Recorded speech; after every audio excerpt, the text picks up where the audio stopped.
안녕하십니까. 컨벤션 기획사 2급 컨벤션 운영 파트를 맡게 된 김상문이라고 합니다.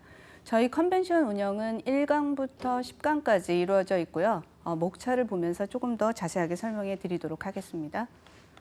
먼저 목차 한번 보시죠. 컨벤션 운영 1강 회의 현장 조성부터 회의 등록, 숙박관리 및 식음료 관리, 의전 수송 관광 프로그램, 회의 제작물 기획관리, 회의 인력관리, 회의 위기관리로 7강까지 구성이 되어 있고요. 8강, 9강, 10강은 목차에 나온 것처럼 컨벤션 영어 파트입니다. 요번에 그 2022년부터 컨벤션 기획사 2급 자격증의 요강이 좀 바뀌었습니다. 그러다 보니까 예전에는 컨벤션 영어가 그 한 파트로 나와 있어서 30문제가 우리가 그 풀어야지만 됐었는데 그 2022년부터는 컨벤션 영어를 컨벤션 운영 파트에 집어넣어서 40문제, 총 40문제로 해서 그러니까 영어만 40문제가 아니라 컨벤션 운영이 40문제로 해서 진행이 되니까 여러분들 조금 그 점 유념해 주시기 바랍니다. 그러면 오늘은 제1강 회의 현장 조성에 관한 내용을 가지고 강의를 시작해 보도록 하겠습니다. 제1강 회의 현장 조성입니다. 목차를 보시면 회의장 조성하기, 회의장 현장 운영과 관련된 내용을 가지고 우리가 수업을 다 마친 후에 강의가 끝나면 기출문제를 풀어볼 예정입니다. 먼저 제1강 회의 현장 조성입니다. 우리가 이제 그 회의 현장 조성이라는 말은 말 그대로 그 회의를 하나의 그 틀을 만드는 과정이라고 생각합니다. 그래서 그 회의 현장 조성을 하기 위해서는 즉 틀을 만들기 위해서는 반드시 이루어야 되는 선행 과제가 회의장 선정이에요. 그러니까 어떻게 하면 좋은 회의장을 선정하고 그 다음에 참가자들에게 조금 유익한 그리고 성공적인 회의가 되기 위해서는 반드시 이루어져야 되는 부분입니다. 제일 먼저 회의장 선정 절차의 예를 한번 보도록 하겠습니다. 회의장 선정은 이렇게 회의 성격이나 예산을 분석한 후에 주최기관과 논의해서 이루어집니다. 희망 회의 장소 리스트를 작성합니다. 그러니까 주최기관과 논의한 끝에 나온 여러 개의 그 리스트화 된 것이 있겠죠.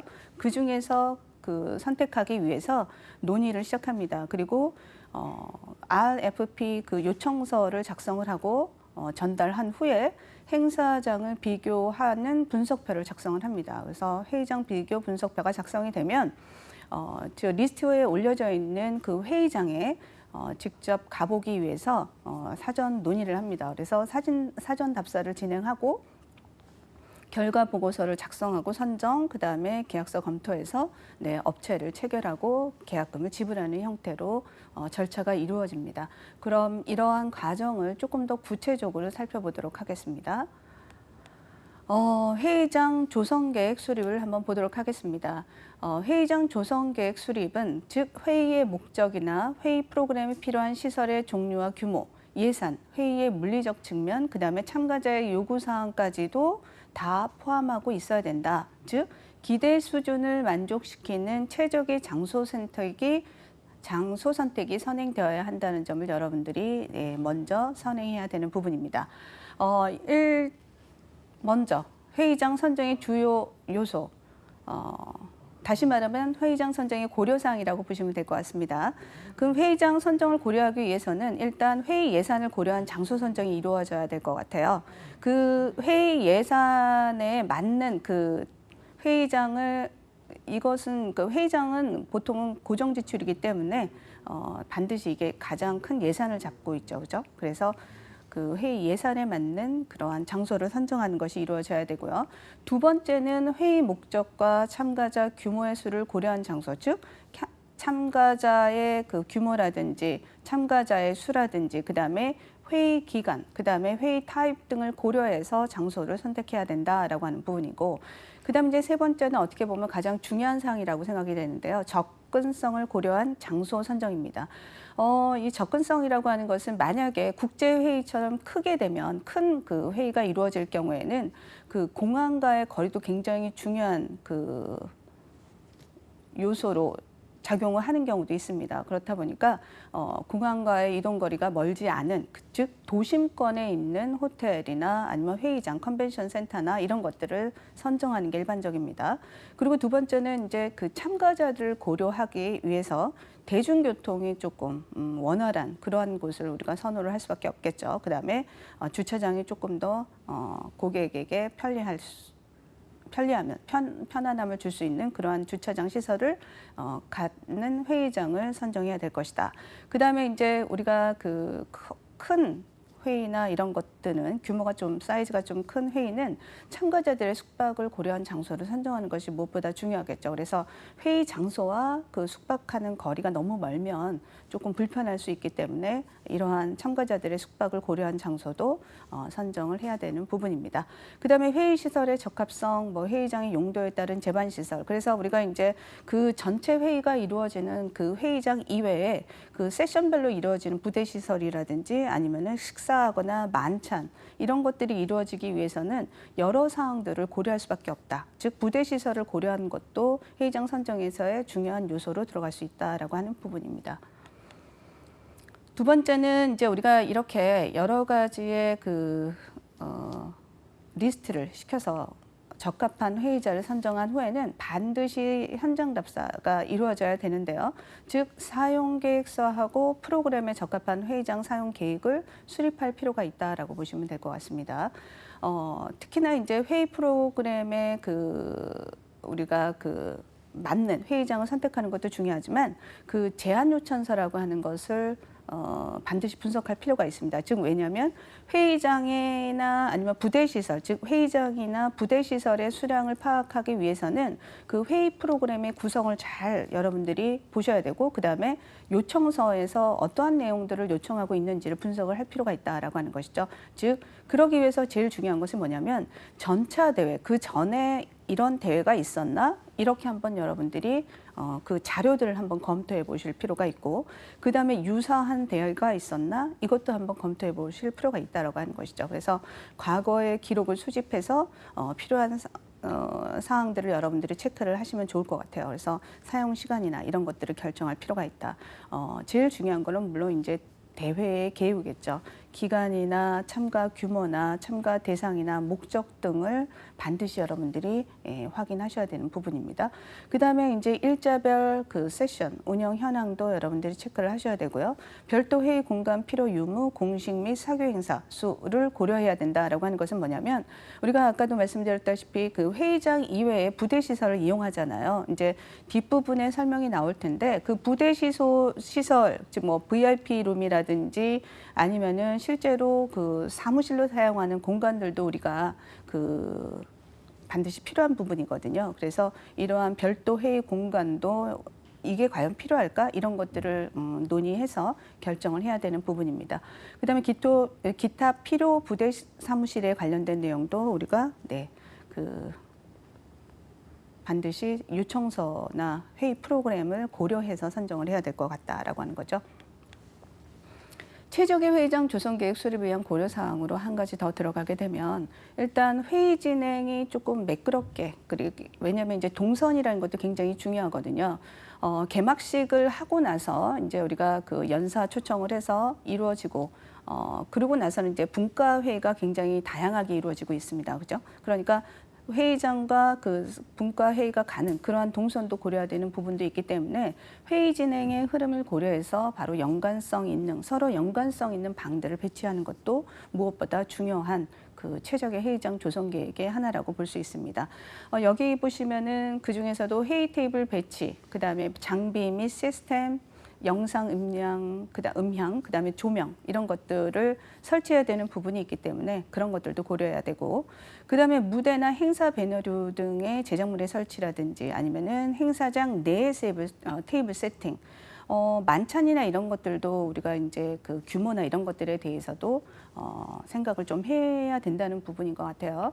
그다음에 이제 식음료 셋업입니다. 이제 커피 케이터링인데 우리가 이제 그 커피 브레이크라고 하는 것이 중간에 이제 회의 중간에 리프레시하기 위해서 진행을 하지 않습니까? 하고 있습니다. 그죠? 그러다 보니까 이런 부분도 우리가 동선을 잘 고려해서 그러니까 회의가 끝나고 15분 정도나 아니면 30분 이내 길면 30분이지만 보통 20분 안에 그 커피 브레이크가 이루어지는데 만약에 회의장과 커피 브레이크 하는 장소가 멀게 되면 그것도 문제가 될 수 있겠죠. 그죠? 그래서 이렇게 연관성 있는 것끼리 방을 좀 배치하는 그러한 것들도 중요한 고려사항이다라는 얘기를 하고 있는 겁니다. 그다음에 부대 사무실이라고 해서 현장 사무국이나 프레스룸, 그다음에 그 VIP룸, 인터넷 라운지 이런 것들도 여러분들이 어디에 위치하고 있어야 되는지를 한번 잘 고려해 보도록 합시다. 다음으로 한번 내려가 볼까요?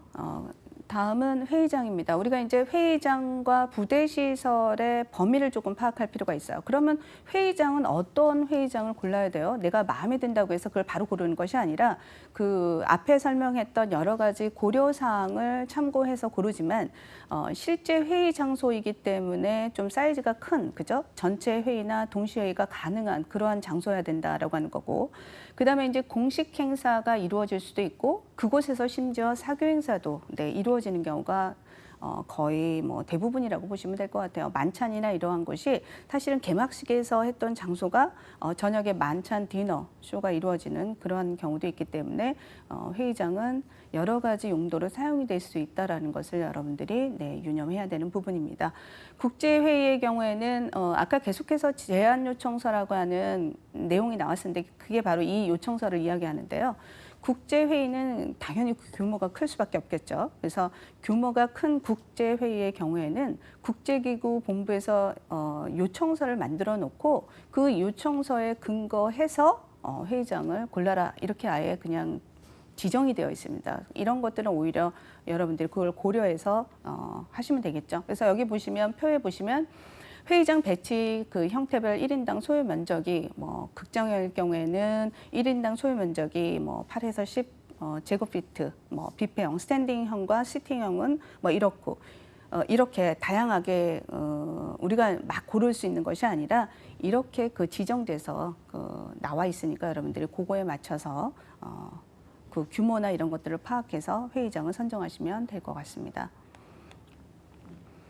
우리가 이제 그 회의장에 대한 이야기를 하잖아요. 근데 그 중에서도 이제 그 헤드 테이블하고 연단 배치도 중요한 부분이라고 생각이 됩니다. 그 헤드 테이블이라고 하는 것은 이제 우리가 뭐 연사들이 오거나 아니면 VIP가 오거나 이렇게 되면 이제 헤드 테이블을 설치하게 되어 있죠. 그죠? 그러니까 헤드 테이블과 연단은 참가자의 좌석보다 약간 높게 배치되어 있죠. 그래서 보통 이제 시팅에서 앉아 있는 경우도 있고 서 있는 경우도 있지만 약간 눈높이에서 조금 높게 그 좌석 배치가 진행이 돼야 된다라고 하는 것이죠. 그래서 좌석보다 높게 배치가 돼서 좌석 천 열과는 최소 약 6피트 정도, 1.8m 이상은 떨어뜨려 놔야 된다라고 하는 것이고, 그 다음에 이제 헤드 테이블의 좌석 배정은 그 의전상의 관례를 따르고 있다라고 하는데 그 의전이라고 하는 것이 국제 회의나 이런 부분에서는 굉장히 중요한 파트이기 때문에 이런 의전상의 관례를 잘 따라서 여러분들이 배치를 해야 되는 부분이고, 그다음에 이제 연단 배치는 무대 정중앙에 배치를 하게 돼 있습니다.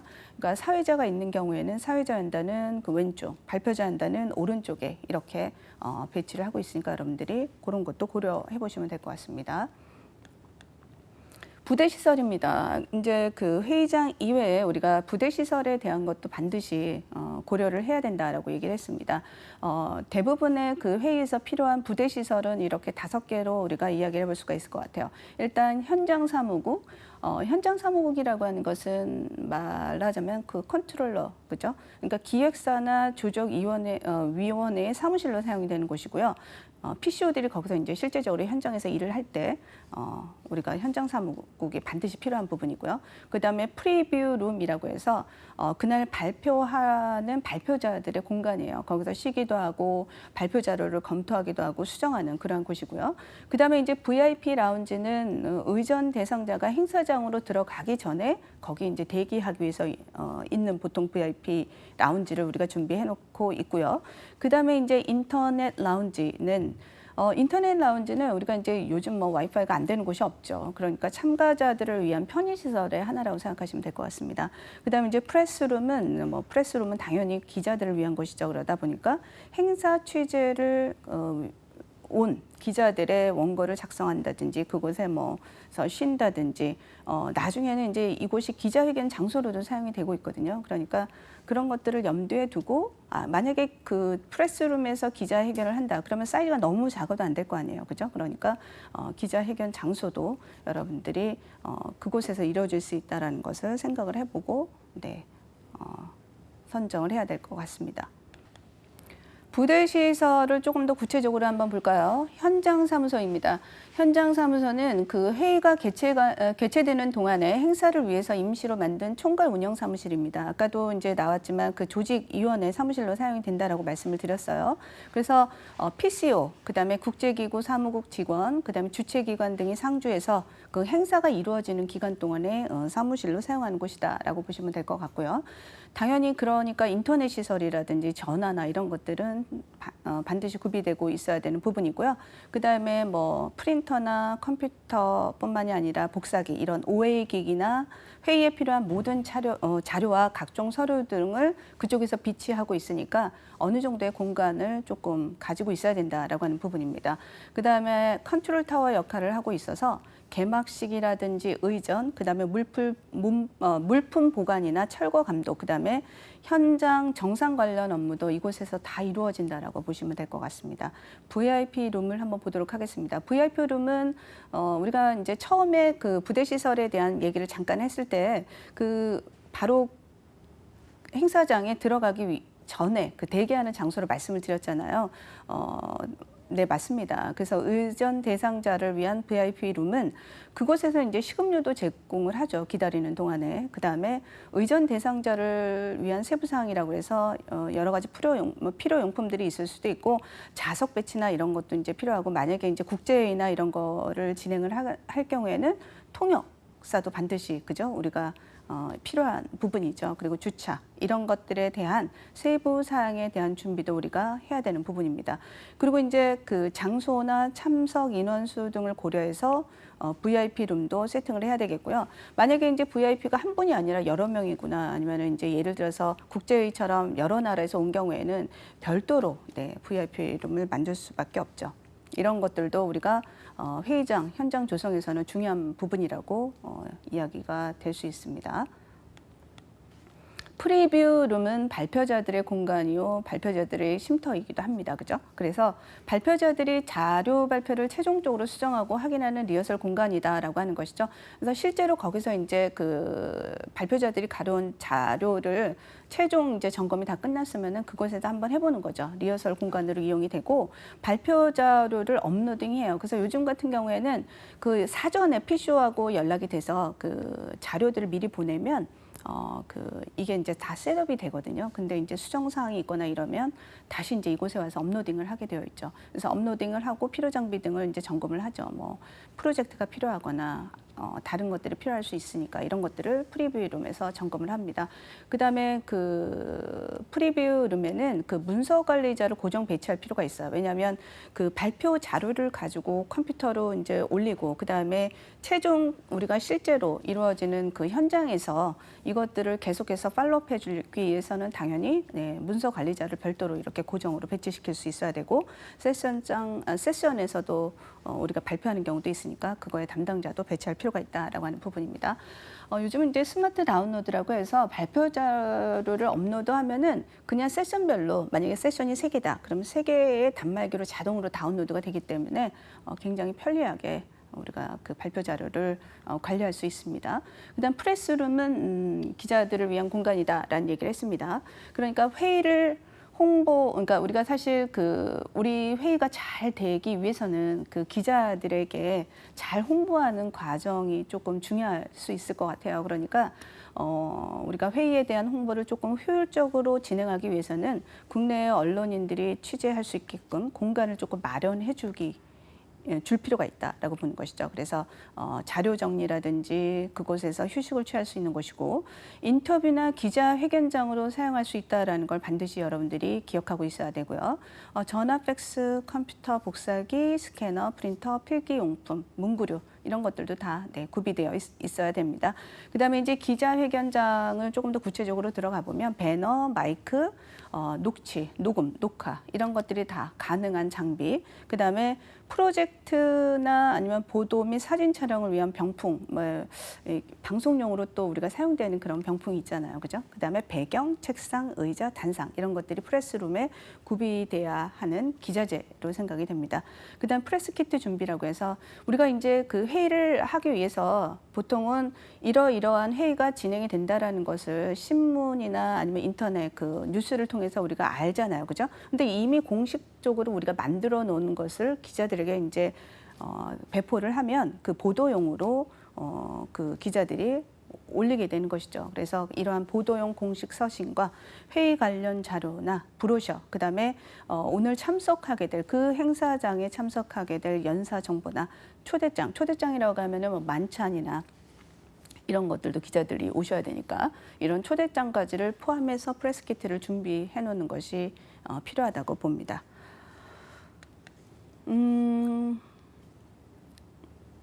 이제는 그 회의장 배치를 한번 볼까요?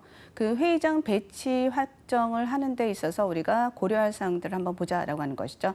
아까도 우리가 회의장 선정에서 필요한 부분이 그 현장 답사가 꼭 들어간 것처럼 회의장 배치도 중요한 부분이에요. 왜냐하면 행사를 위해서 테이블 위치, 그다음에 그 규모에 따라서 테이블을 어떻게 위치하느냐도 조금 더 행사가 조금 돋보이게 하는 방법 중에 하나거든요. 그러니까 미리 체크리스트를 준비해서 우리가 답사를 가야 될 것 같아요. 근데 혼자 가는 것이 아니라 PC 혼자 가는 게 아니라 우리가 특히나 회의 같은 걸 하게 되면 동시통역도 있고요, 그죠? 시스템 기술자가 또 필요합니다. 그래서 시스템 기술자, 장식물 업체를 동행해서 답사를 이제 일정을 잘 조율하셔가지고 답사를 가시고요. 그 다음에 이제 행사장 입구부터 회의장까지 동선도 중요하게 아까도 말씀드렸다시피 그 행사장에서 회의장까지 그 다음에 세션까지 가는 그 동선들을 미리 한번 우리가 파악을 해보는 거죠. 그래서 답사에서 가장 필요한 부분이고요. 그 다음에 무대 위치 테이블 배치 파악. 헤드 테이블은 어디다 둘까? 뭐 이런 것들. 그 다음에 체크리스트 확인을 위해서 회의실 수, 규모, 회의장 배열 형태, 수용 가능 여부, 장애인들의 접근 편의성. 여기 이제 사실은 장애인들의 접근 편의성 이 부분을 좀 중요하게 생각하는 것 같아요. 요즘은 음향 등을 확인할 필요가 있다. 참가자 동선을 고려해서 회의 일정에 맞게끔 회의장을 배치해야 되는데 전체 회의실, 그 다음에 분과 회의실, 그 다음에 포스터 발표장, 그 다음에 부대 사무실 순으로 참가자 동선을 여러분들이 고려하셔야 됩니다. 이제 그 회의장 배치를 할 때는.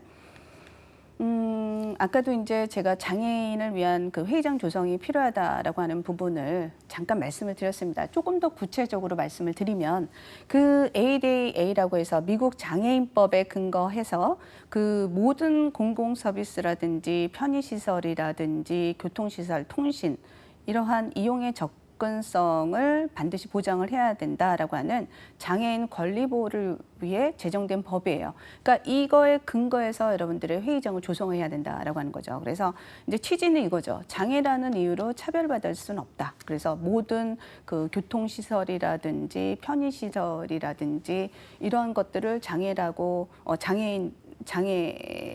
가진 사람들이 불편함이 없게 그런 것들을 배치를 해야 된다라고 하는 것이죠. 그래서 전용 시설을 조금 만들 필요가 있다라고 하는 건데 뭐 엘리베이터나 아니면 회의장을 좀 저층으로 배치를 해서 경사로를 만들어서 그죠? 다닐 수 있게끔 만약 계단이 아닌 경사로를 이동해서 저층으로 왔다 갔다 해야 되는 부분도 있을 것이고요. 그다음에 이제 복도나 로비의 장애물을 제거하고 전용 데스크를 이제 만드는 거죠. 왜냐하면 이제 우리가 그 실제로 등록을 하기 위해서 굉장히 라인이 길게 줄을 서 있는 경우가 있으니까 전용 등록 데스크를 설치하는 것도 필요하겠다라고 하는 부분입니다. 그다음에 이제 편의시설, 뭐 휠체어나 소아 지원, 동행 서비스, 장애인 차량 주차장, 화장실 뭐 이런 것들이 그냥 편의시설로 우리가 생각이 되면 될 것 같아요. 아까도 그 회의장 배치 중에서도 테이블 배치 방식이 굉장히 중요하다라고 얘기를 했는데 실제로 우리가 컨벤션 기획사 자격증을 준비하다 보면 기출 문제를 풀어보잖아요. 그러면 이 극장형이니 뭐 이러한 테이블 배치와 관련된 문제가 자주 등장합니다. 그래서 여러분들이 이거는 반드시 봐야 되는 부분이에요. 그래서 극장형이라고 해서 연사를 향해서 의자를 일렬로 쭉 늘어놓는 형태예요. 그림에 보이는 것처럼. 그래서 필기 작업 등이 필요가 없고 그냥 강연을 일방적으로 듣는 경우가 많겠죠. 그러다 보니까 대규모 그룹의 수용에 적합하고 책상 없이 의자만 배열하고 뒤로 갈수록 좌석을 높인다. 이거 강당하고 비슷하네. 맞아요. 강당하고 비슷합니다. 그래서 10,000원 인원을 수용하는 것이 가능하긴 한데 우리가 뭐 이야기하려면 이렇게 뒤를 돌아야 되는 경우가 있잖아요. 그죠? 그러니까 단체 상호작용이나 이런 것들은 조금 제한적이니까 그런 것들을 고려해야 되는 부분입니다. 두 번째는 교실형입니다. 교실형 같은 경우에는 이제 책상이 있죠. 그래서 연사를 향해서 책상과 의자를 일렬로 쭉 늘어놓는 상태고요. 그다음에 참가자가 의자에서 일어나기도 하겠죠. 그럼 이렇게 일어나는데 뒤로 이렇게 쭉 뺐을 때 공간이 부족하게 되면 소리가 날 수도 있으니까 이러한 움직이는 공간까지도 고려해서 행사장을 할 때는 공간 계산을 할 때는 포함시켜야 된다라고 하는 부분이고요. 그다음에 이제 대규모 국제 회의라든지 학술 대회나 기업 회의 등에서 가장 보편적으로 사용하는 형태다라고 해서 교실형이 나와 있습니다. 세 번째는 U자형, 우리가 이제 고리형이라고 해서 홀스홀드라고 해서요. 말의 그 굽하고 비슷한 그런 형태라고 보시면 될 것 같아요. 그래서 알파벳 U자형으로 테이블을 배치하고 바깥쪽에 의자를 놓는 거예요. 그래서 보통은 이제 소규모 60명 내외의 그 회의에서 적합하다라고 얘기를 하고 있고 주제 발표 회의에 적합한 그러한 테이블 배치 방법입니다. T자형을 한번 보시죠. T자형은 이제 그 앞에 예를 들어서 이제 연사들이 조금 많아요. 그죠? 발표를 할 패널들이 조금 많거나 이럴 때 이제 그렇게 길게 테이블을 헤드 테이블처럼 이렇게 놓고 그다음에 양쪽 그 아래 테이블을 또 만들어 놓고 양쪽에다 의자를 놓는 형태죠. 그래서 T자형으로 테이블 배치를 해놓고 상단 부분에는 헤드 테이블을 놓고 그죠? 그다음에 수직 부분에는 2개를 놓아서 양 끝에 의자를 배치시키는 형태인데요. 이거는 이제 보통 여기 패널 토의라든지 협상이나 이런 소규모 회의에서 자주 사용되는 형태다라고 보시면 될 것 같습니다. 공백 사각형 링자형, 이게 이제 사실은 여러분 조금 이따 기출문제를 보시면 자주 등장하고 있습니다. 이게 왜 자주 등장할까 제가 살펴보니까 여기 뭐 할로우 스퀘어, 할로우 서큘러라고 해서 네모나게 생긴 거, 약간 동그랗게 생긴 거, 그죠? 이거 다 보면 그림을 보시면 아시겠죠? 그러니까 사각형의 가운데를 비워놓고 테이블을 배치하는 거예요. 그러니까 사각형 바깥쪽에만 보통 의자를 배치할 수밖에 없겠죠. 안에다가 배치를 했다가 밖에 나갈 수가 없잖아요. 그러니까 그다음에 이제 참석자 간의 토의 위주로 진행이 되는 행사에 매우 적합하다라고 해서 회의 기획자들이 선호하는 배치 방식이기 때문에 거의 3년 동안 거의 매번 나왔던 그런 배치 방식인데 요즘은 좀 근데 너무 자주 나오니까 요즘 뭐 V자형도 나오고 다른 유형이 나오니까 여러분들이 딱 이것만 봐서는 절대 안 됩니다. 그 다음에 이제 연회형 라운드형입니다. 그래서 방켓 스타일이라고 표현을 하기도 하는데요. 그 라운드 테이블에 자석을 배치하는 방식으로 그룹 토의나 연회에서 많이 사용되고 있습니다. 참가자 간의 대화가 용이하고요. 우리가 이제 앉아 있으면서 음식 서빙을 받을 수 있는 그런 편리한 형태이기 때문에 오찬, 그 다음에 만찬 이러한 행사에도 굉장히 적합하다라고 생각을 될 것 같아요. 이번에는 이제 우리가 그 회의장을 어떻게 조성할 것인가에 대해서 구체적으로 아마 살펴를 봤습니다. 그죠? 그러면 이제 회의장도 결정이 됐고, 그 다음 그에 따른 부대 시설도 우리가 필요한 부분들을 선정을 했으면, 그 다음에는 이제 회의장 현장 운행, 즉, AV 시스템과 관련된 장비 쪽을 한번 검토를 해봐야 된다라고 하는 것이죠. 그럼 회의 장비라고 하는 것은 기자재 아니에요? 이렇게 생각할 수 있는데 한번 정의를 보면 행사에 필요한 시스템 그 일체와 이를 운영하기 위한 인력, 사람이에요. 그죠? 그러니까 아무리 좋은 기자재가 있다고 하더라도 그것을 다룰 수가 없다면 의미가 없잖아요. 그러니까 그것을 운영할 수 있는 인력과 소프트웨어까지도 회의 장비에 포함하고 있습니다. 그래서 회의마다 발표자들이 보조수단으로 이용하는 시청각 기자재가 다양하기 때문에 필요한 기자재를 파악해서 즉 뭐냐면 장소별로 이러한 기자재가 필요한 게 다 다를 수가 있다는 것이죠. 그래서 시간별, 장소별 이러한 그 장비들을 여러분들이 구비하는 것이 필요하다라고 하는 것이죠. 그래서 우리가 계획하는 단계에서는 이러한 기자재 파악, 준비를 철저히 할 필요가 있다라고 하는 부분입니다. 또한 회의장 세팅 일정에 따라서 행사장의 시설 담당자나 장비의 전문가나 연출 감독 등과 그 협의해야 되는 부분들이 좀 있으니까 여러분들이 사전 협의가 매우 중요하다라고 하는 부분입니다. 장치 설치를 한번 보도록 하겠습니다. 그 회의 프로그램이나 제안 요청서를 근거로 해서 설치할 장비의 종류나 수량을 파악해라. 우리가 이제 그 회의장 선정할 때도 이 회의 프로그램이나 그 제안 요청서를 반드시 여러분들이 잘 분석을 해라 이런 얘기가 나왔잖아요. 그죠? 그런데 이 장비도 마찬가지라는 거죠. 그래서 회의 프로그램, 회의장 배치 현황 분석 보시면 회의장 부대 시설의 사용 규모에 따라서 거기에 들어가는 장비가 뭐가 필요할까? 그 다음에 공식 행사, 개회식과 폐회식, 사교 행사 여러 가지 다양한 공식 행사가 있는데 이러한 성격과 규모에 맞는 그런 장치 설치가 또 필요할 수 있는 부분이죠. 그 다음에 공연 여부, 언제 만약에 이제 공연이 있거나 이러면 더 많은 장비나 이런 것들이 필요할 수 있으니까 이런 것들을 이제 분석을 한 후에 이제 우리가 이러한 장비가 좀 필요하겠구나라고 이제 그거를 집어넣어야 되겠죠, 그죠? 그 다음에 기타 필요 부대 사무실에 필요한 것들, 아까도 뭐 연사가 아까도 필요한 게 있을 수 있고 VIP실에서 필요한 것도 있고 운영 사무실, 그 다음에 프레스 그 룸에서도 필요한 것들이 좀 다 다르게 있을 수 있기 때문에 그런 것들을 고려를 해라라고 하는 부분입니다. 그 다음에 이제 시간대별, 장소별로 장비 설치가 너무 중요하다라는 얘기를 했죠, 그죠? 그래서 회의 프로그램과 확정된 회의장 조성안 바탕으로 설치 순서를 결정해라.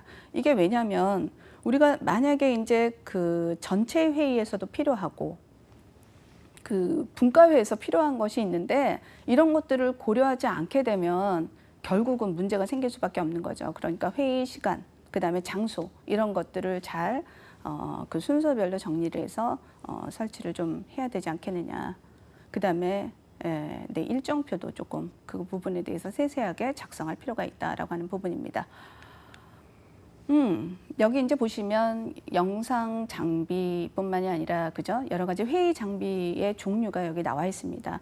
영상이나 음향 장비에 해당하는 것은 뭐 LED 프로젝트, OHP 뭐 이러한 거, 중계용 카메라, AV 컨트롤 콘솔이 뭐 이제 전체적으로 관리하는 거죠. 컨트롤하는 거. 그다음에 디지털 오디오 녹음기 같은 것들이 있고 회의 전문 장비로 필요한 것이 이제 동시 통역, 만약 국제 회의나 이런 것들은 필요한데 필요하죠. 그다음에 델리게이션 마이크, 음성 화상 회의 장비 이런 것들 필요하고 뭐 사무 장비에는 복사기, 프린터기, 뭐 전화기, 문서 파쇄기, 등록 장비에는 우리가 이제 등록할 때 필요한 것이 그죠? 게이트 시스템 있을 수 있고요. 그다음에 등록 프로그램, 그다음에 포토카드 이제 우리가 이제 현장에서 실제로 사진이 이렇게 쭉 뽑아서 여러분들의 그 네임택 같은 거 뭐 이런 것들을 위해서는 당연히 포토카드나 이런 것들이 필요할 수 있겠죠.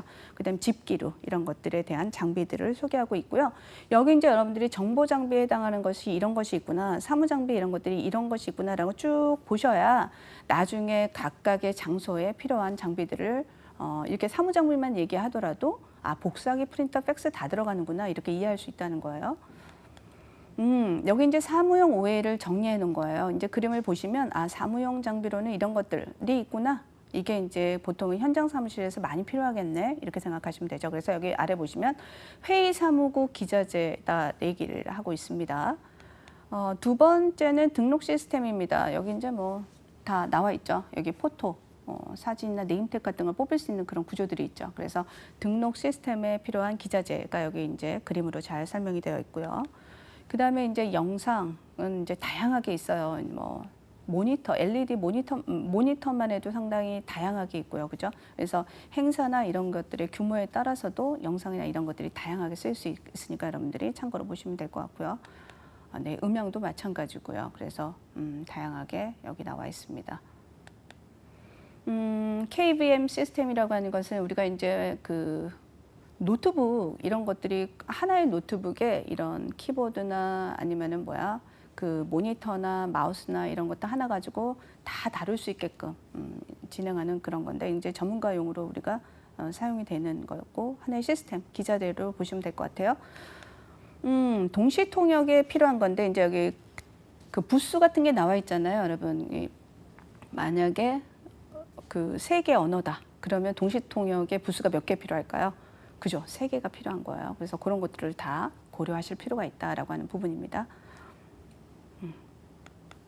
그다음에 콘솔이라고 하는 것은 이제 그림에 나와 있는 것처럼 그 발표 자료 제어부터 행사장에 설치된 조명, 음향, 영상 등 모든 장비를 컨트롤하는 것인데 그 현장 연출이나 감독이나 책임자에 의해서 통제되고 행사 규모나 성격에 따라서 회의장 맨 뒤 또는 측면 다양한 곳에 설치된다라고 하는데 왜냐하면 이제 그 참가자들이 막 왔다 갔다 하는 곳이잖아요. 근데 이제 옆에 그 왼쪽 오른쪽의 그림을 보시면 그 막 선이 엄청 복잡하게 막 얽혀져 있잖아요. 그죠? 근데 이렇게 복잡하면 보기가 싫으니까 저 왼쪽의 그림처럼 이렇게 아예 그 무대 뒤쪽에 그 콘솔을 컨트롤러를 뒤에다 놓고 진행하는 게 거의 대부분이라 우리는 사실 잘 모르죠. 저런 것들이 있는지는 일반적인 참가자들은. 근데 행사 진행하는 사람들은 이런 것들도 고려해서 장비를 잘 관리를 해야 된다라고 하는 부분입니다.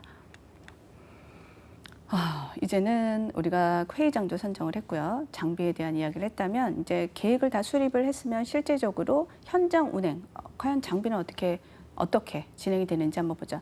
이제 그 리허설이 여러 행사를 진행하는 과정에서도 중요하지만 제가 생각하기에는 특히나 장비와 관련해서는 리허설이 매우 중요한 부분이라는 생각이 듭니다. 그래서 회의 장비 리허설의 개념을 한번 조금 더 구체적으로 한번 보도록 할게요.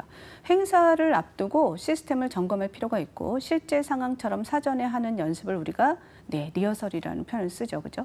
그러니까 리허설을 통해서 이런 거는 조금 변경을 하자. 우리가 이제 계획은 제대로 세웠지만 실제로 가서 현장에서 해보니까 우리가 다를 수 있죠. 그러면 변경을 한다든지 추가를 한다든지 추가해서 배치하는 거. 그다음에 이제 분명히 잘 됐는데 작동이 잘 안 되는 그죠? 불량 기자재들이 생길 수 있으니까 그런 것들도 조금 미리 확인을 하는 차원. 그다음에 그 리허설 종류에는 뭐 시스템만을 하는 시스템 리허설. 그다음에 전체 리허설인 운영 리허설. 그다음에 공연이 있는 경우에는 공연단 리허설, 연사 리허설 이런 것들이 있습니다. 아까 이제 그 프리뷰 룸에서 발표자들의 머무는 공간인데 거기서도 이제 발표자들이 리허설을 하기도 합니다. 리허설이 이루어지면 이제 현장에서는 회의 장비를 가지고 운영을 하죠. 그죠? 근데 여기서 끝나고 이제 다 버리고 가는 것이 아니라 철거 계획을 또 세워야 됩니다. 그래서 철거 계획을 세워서 안전하게 우리가 이제 그 장비를 빌린 것을 반납하는 그러한 것까지가 여기 이제 그 회의장 AV 장비와 관련된 계획에 다 포함이 되는 부분입니다. 장소별 필요 장비를 조금만 구체적으로 볼게요. 이게 이제 기출 문제에 자주 등장하는 거라서 제가 좀 정리를 좀 해봤습니다. 그래서 메인 행사장에 필요한 거 정보 장비라고 해서 아까 제가 그 적어놨던 거 기억나시죠? 그림을 막 보여줬던 거. 그래서 정보 장비뿐만이 아니라 영상이나 음향 장비, 그다음에 회의 전문 장비들이 이제 메인 행사장에 들어가고요. 그 부대 사무실에 들어가는 건 정보 장비, 사무 장비, 집기류, 뭐 의자 이런 것들이죠. 그다음에 사무국은 정보 장비, 사무 장비, 사무집기류, 가전제품 이런 것들이 필요하다라고 여기 나와 있죠. 장비 용어 정리가 사실은 너무 많아요. 근데 이제 제가 조금 이제 자주 등장하는 그런 것들 위주로 여기 이제 OHP, 뭐 빔 프로젝트, 그다음에 오디오 보드, 그다음에 사운드 보드 이런 것들을 제가 정리를 해놨습니다. 그래서 OHP가 이게 자주 등장하더라고요. 기출문제에. 그래서 아세테이트 또는 투명 필름을 작성해서 스크린에 투영하는 기계를 우리가 OHP라고 하고 빔 프로젝트는 여러분 아시죠? 그래서 프로젝트도 행사의 규모나 이런 것들에 따라서도 조금 다양하게 사용이 되는 것 같아요. 그래서 프로젝트 중에서도 빔 프로젝트는 회의 운영 시 많이 사용되는 기술 장비다. 그리고 사진이나 비디오 영상을 대형 스크린에 투사하는 그런 장비로 우리가 알고 있고요.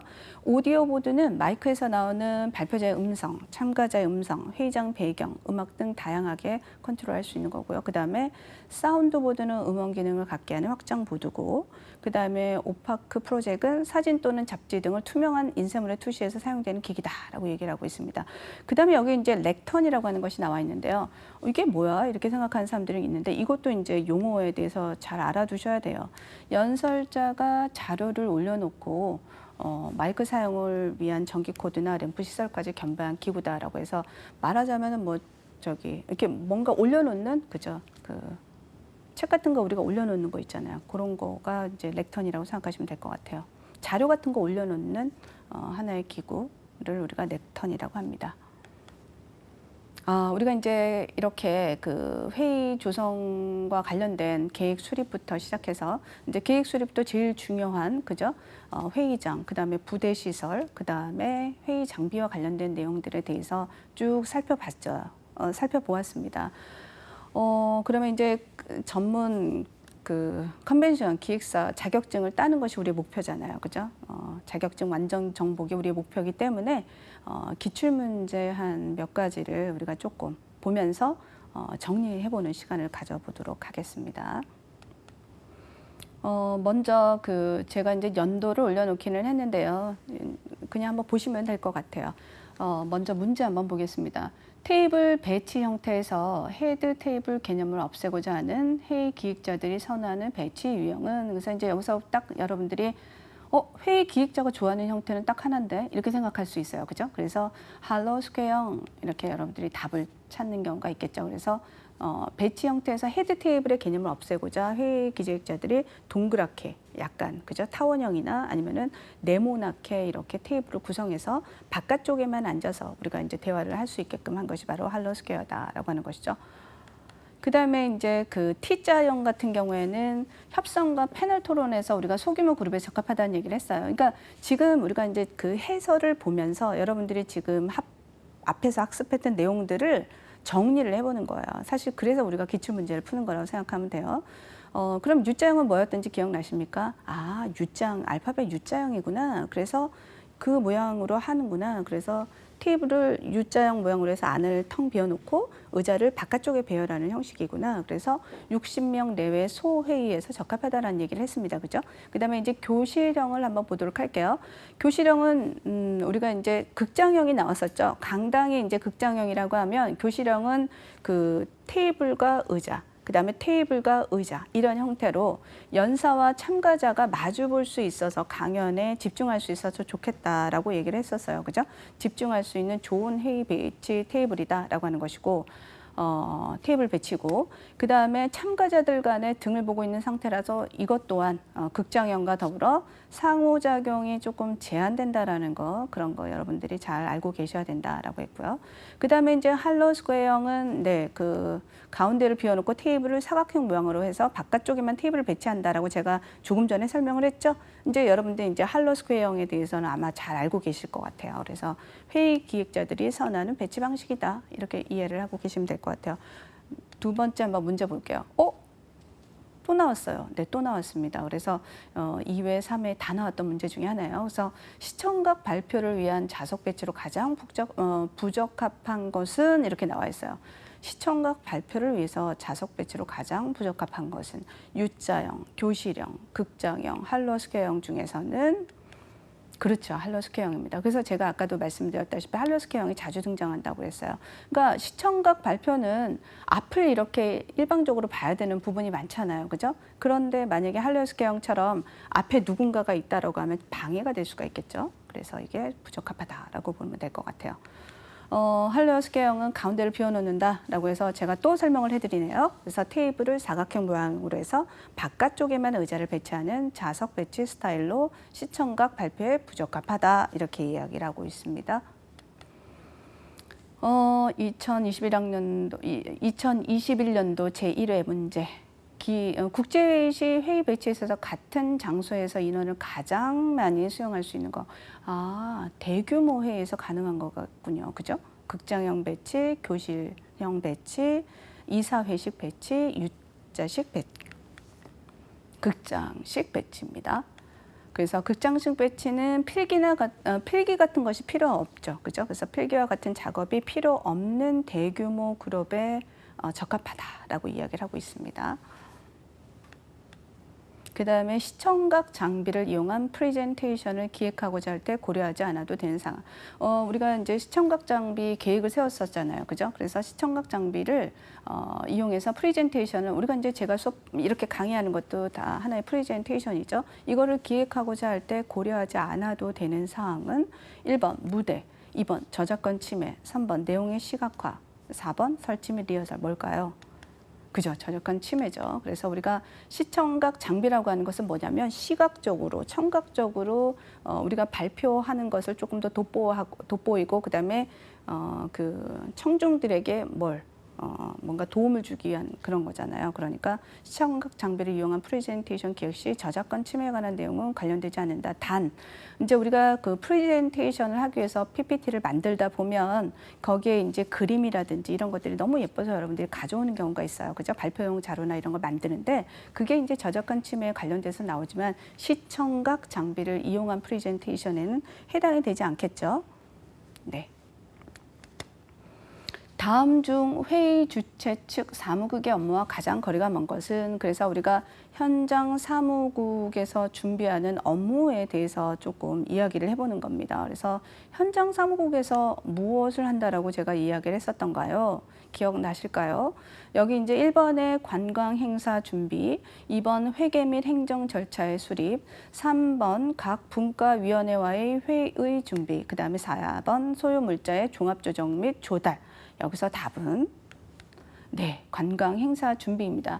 이 사무국, 회의 주최할 때 사무국은 사실 굉장히 바빠요. 그래서 이 관광 행사 준비는 실제로 그 여행사, 그러니까 주가 우리가 회의잖아요. 그죠? 그리고 이 관광 행사 같은 경우에는 회의에 참석한 사람들을 위해서, 그 참가자들을 위한 하나의 프로그램 중에 하나이기 때문에 관광 행사 같은 경우에는 실제 전문가 집단이 투입하죠. 그러니까 여행사나 이런 거와 컨택을 해가지고 프로그램을 개발하고, 그죠? 그에 적합한 거를 하기 때문에 관광 행사 준비는 그 사무국의 업무하고는 조금 거리가 멀다라고 보시면 될 것 같아요. 그러면 다시 정리를 해보면 사무국의 업무에는 어디까지 포함이 된다? 회계, 그 다음에 행정 절차, 그 다음에 각 분과위원회와의 회의 준비, 그 다음에 소요 물자의 종합 조정 및 조달. 그래서 우리가 왜 최종 그 결제나 이런 것들도 그 실제 현장 사무실에서 이루어지니까 그런 것들도 잘 알고 있어야 된다라고 얘기를 했죠. 그러니까 수시로 회의가 이루어지니까 이런 부분. 그래서 회계니 행정 절차의 수립이나 이런 것들이 다. 그 다음에 이제 뭐 여기 이제 빠져 있는 거긴 하지만 의전과 관련해서도 현장 사무실에서 관리를 해야 되잖아요. 그리고 동선 뭐 이런 것들뿐만이 아니고. 그래서 네, 그래서 관광 행사 준비는 주최 사무국의 업무와는 가장 거리가 먼 것으로 여러분들이 답을 구하시면 됩니다. 그래서 설명을 하고 있네요. 사무국은 국제회의를 기획, 준비, 운영하기 위해서 구성되는 국제회의 전담기구다라고 얘기를 하고 있고요. 그래서 국제회의 유치 단계에서 우리가 아까 현장 사무실만 이야기를 했지만 실제로는요, 그 국제회의 유치 단계에서부터 그 다음에 현장 운행, 진행, 그 다음에 마무리까지도 그 다 담당하는 회의의 모든 것을 책임지는 기구다, 브레인이다. 이런 얘기를 하고 있습니다. 회의장 선정 시 여러분이 이제 잘 보셔요. 회의장 선정 시 고려해야 할 사항과 거리가 먼 것은, 이거 제일 먼저 목차 다음에 우리가 그 회의장 선정과 관련된 그 절차를 살펴본 다음에 나와 있던 그 첫 번째 PPT의 내용입니다. 그래서 이게 가장 중요하다고 그랬어요. 왜냐하면 회의장이, 그러니까 이 회의가 내가 기획하고 있는 회의가 좀 성공적으로 이루어지기 위한 첫발이 뭐라고요? 회의장 선정입니다. 그래서 그 고려할 사항을 제일 첫 번째 여러분들한테 보여드렸던 부분인데 기억이 나실지 모르겠어요. 잘 기억을 하고 계세요. 1번 회의장의 입지성, 2번 회의장 자체의 마케팅 활동 여부, 3번 회의장의 용도에 따른 제반시설의 적합성, 4번 참가 규모에 따른 회의장의 규모나 서비스 제공의 여부. 이건 뭐 워낙에 이제 구체적으로 제가 잘 언급을 했던 부분이라 여러분들이 아니면 쉽게 맞출 수 있을 것 같아요. 답은. 정답은 회의장 자체 마케팅 활동 여부인데요. 이 부분에 해당이 되지 않고 1번과 3번, 4번이 다 회의장 선정 시 고려해야 할 주요 사항입니다.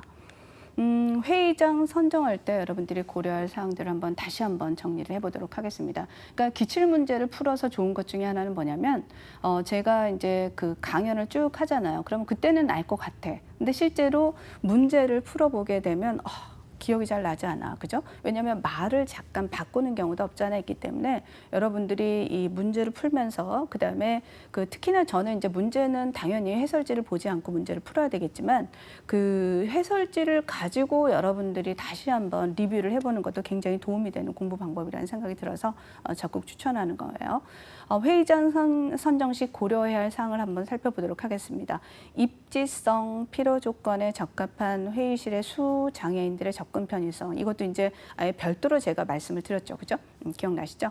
회의실의 규모, 그다음에 회의장 배열 형태, 뭐 극장형이니 뭐 이런 것들 얘기했던 거 기억나시죠? 그다음에 회의장 배열 형태의 수용 가능 여부, 세션별 예상 참가자 수와 비교한 각각의 회의실 수용 능력, 프레젠테이션을 위해서 높은 천장과 기둥이나 이런 것들이 없는지, 그다음에 장애물이 없는 공간을 필요로 할 경우에는, 그러니까 우리가 사전 답사를 가는 이유 중에 하나가 뭐냐면 도면하고 다르네, 거기에 보니까 기둥이 있네, 이걸 어떻게 해? 그죠? 그다음에 장애물이 없는 공간이 있는, 장애물이 조금 없는지, 이런 공간들을 우리가 잘 살펴볼 필요가 있겠죠. 그죠? 그래서 회의실 그러한 조건에 적합한지 여부를 확인하고, 조명, 인터넷 접속 가능 여부, 휴식 공간의 접근성까지도 회의장 선정할 때 고려할 사항이다. 근데 여기 이제 휴식 공간과의 근접성이라는 얘기를 했는데, 여기 이제 빠진 것 중에 하나가 뭐예요? 회의장과의 접근성이 되게 중요한 사항이라고 그랬잖아요. 실제로 왜? 회의를 아주 규모를 크게 하고자 제가 준비를 했어요. 근데 그곳에 참여하고자 하는 사람들이 너무 멀다고 만약에, 그죠? 오지 않게 되면은 이거 문제가 될 수 있겠죠. 그래서 이제 사실은 그 시티형 그러한 뭐 그 곳에 우리가 이제 도시에다가 대부분은 그 회의장을 선정하는 경우가 많다라는 얘기를 했던 부분이 바로 그거죠. 그래서 대중교통을 이용하고 이렇게, 만약에 국제회의 같은 경우는 어떻게 하라고 그랬죠, 여러분? 그죠? 공항과 근접한 곳에 우리가 진행을 해야 되는 경우다. 그런 것들을 염두에 두어라 이야기를 했습니다. 회의실 설치를 기획할 때 반드시 고려해야 되는 사항으로 거리가 먼 것은 회의실 설치, 회의실의 수용 능력, 참가자의 취향이나 기호, 회의실 내 AV 시설 유무, 그다음에 회의장 성격이나 프로그램의 유형. 이건 이제 보시면은 뭐 답 그냥 나오죠. 뭘까요, 여러분? 참가자의 취향이나 기호. 이거를 어떻게 1000명, 500명, 많게는 정말 1000명도 우리가 그 참가자가 있는데 그 사람의 취향이나 기호를 어떻게 다 반영을 하겠습니까? 그래서 답은 2번. 참가자의 취향이나 기호 등의 개인적 성향은 회의실 설치 기획 시 반드시 고려할 사항이 아니다. 그렇게 알고 계시면 될 것 같습니다. 이제 우리가 기출 문제를 가지고 우리가 배웠던 내용들을 한번 점검을 해보시면, 이런 부분이 조금 중요하겠구나라고 아마 대충 감이 오셨을 것 같아요. 그래서 제가 전체를 다시 다 리뷰하는 것은 조금 어려움이 있고, 여기에 이제 몇 가지 사항을 다시 요점 정리를 해보고요. 아마 기출 문제에서 그 해설 부분에서 중복되는 부분이 있는데, 중복하는 이유, 반복적으로 설명하는 이유는 중요하기 때문에 우리가 반복적으로 설명하는 거니까 여러분들이 그 서머리를 잘 보시고 기억을 해두시면 좋을 것 같습니다. 일단 회의장 조성을 위해서 고려할 사항 계속 나오죠. 회의 예산에 맞는 그러한 장소를 선정해야 한다라고 했고, 그 다음에 회의 목적과 참가자 규모, 그 다음에 참가자 수, 이러한 장소를 잘 고려해서 선점해야 되고, 그 다음에 회의 기간, 참석자 규모, 회의 타입 등을 고려해라. 그 다음에 접근성 계속해서 얘기하고 있습니다. 대중교통이나 주차장 편의, 그 다음에 참가자들의 숙박을 고려한 장소 선정, 회의시설의 적합성, 그래서 회의장의 용도에 따른 제반시설도 우리가 고려를 해야 된다.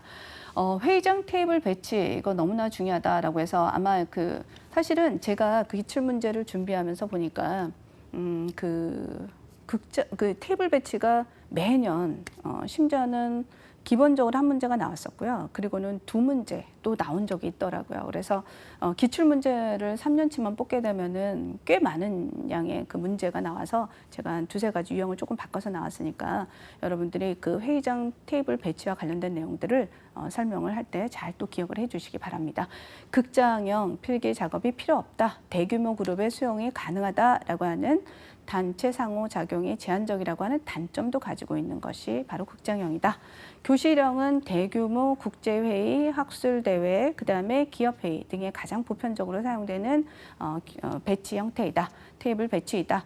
T자형은 10,000원 인원이 헤드 테이블에 앉을 때 적합하다라고 해서 요즘 이제 만약에 이제 선거철 같은 경우에 여러분들이 패널 토의하게 되면 그 후보자들이 앉아서 그죠? 우리가 뭐 100분 토론이나 예전에도 그런 것들을 보면 나와 있는 그런 형태가 바로 T자형이라고 보시면 될 것 같아요. 그래서 패널 토의에 굉장히 적합하다라는 얘기를 했습니다. 사각형 가운데를 비워놓고 테이블을 사각진 모양으로 해서 바깥쪽에만 좌석 이건 이제 자주 나오는 할로우 스퀘어, 할로우 서큘러 이렇게 해서 나왔었던 것 같아요. 그죠? 그다음에 이제 U자형은 소규모 회의에 적합한 것으로 60명 이내의 그 회의에 적합해서 이사회 사용이 적합하다라는 얘기를 했고요. 교실형은 연사와 마주보는 구조로 강연에 집중할 수 있다. 그러나 참가자들 간의 상호작용은 좀 제한되어 있다라는 게 이제 교실형이 나왔는데 여기 또 나왔네. 오케이. 다음 넘어가 보도록 하겠습니다. 회의장 테이블 배치 보도록 하겠습니다. 이제 사실은 이게 부대 시설과 관련해서 우리가 이제 옆에 이제 부대 시설이라고 우리가 이제 조금 이야기를 해야 되는 부분인데 그 부대 시설과 관련된 내용이죠. 현장 사무국은 기획사, PCO들, 그다음에 조직위원회의 사무실로 사용되는 곳이고, 그다음에 이제 프리뷰룸은 발표자들의 공간이다. 그래서 자료를 수정하거나 아니면은 시나리오대로 우리가 이제 리허설을 하는 거. 그다음에 VIP 라운지는 의전 대상자가 행사장으로 들어가기 전에 대기 용도지만 여러 가지 필요한 부분들이 많다. 이런 의전을 실제로 해야 되는 부분이니까 조금 그렇습니다. 그다음에 인터넷 라운지는 참가자들을 위한 편의시설이다라는 얘기를 했습니다. 그다음에 프레스룸은 행사 취재를 위한 기자들의 원고 작성, 기자회견 장소로도 사용할 수 있다는 얘기를 계속해서 제가 반복하고 있습니다. 장비 용어 정리 이제 쭉 보시면은 OHP 빔 프로젝트, 그다음에 오디오 보드, 사운드 보드, 오파크 프로젝트, 그다음에 비디오 텔레컨퍼런싱 시스템이라고 해서 화상회의에 필요한 시스템이죠. 그러니까 이게 사실은 그 화상회의에 필요한 시스템은 이제 우리가 사실 그 줌이나 웹엑스니 이러한 그 소프트웨어가 있잖아요. 그죠?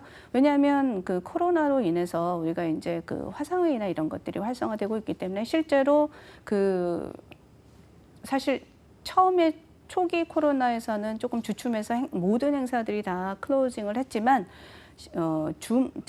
화상으로 실제로 그 페어가 이루어지고 박람회가 이루어지는 것들을 요즘 보기 때문에 화상에 필요한 시스템들은 조금 더 우리가 생각을 많이 해야 되는 부분인 것 같습니다. 그다음에 이제 그 렉턴이라고 해서 연설자가 자료를 올려놓는 그죠?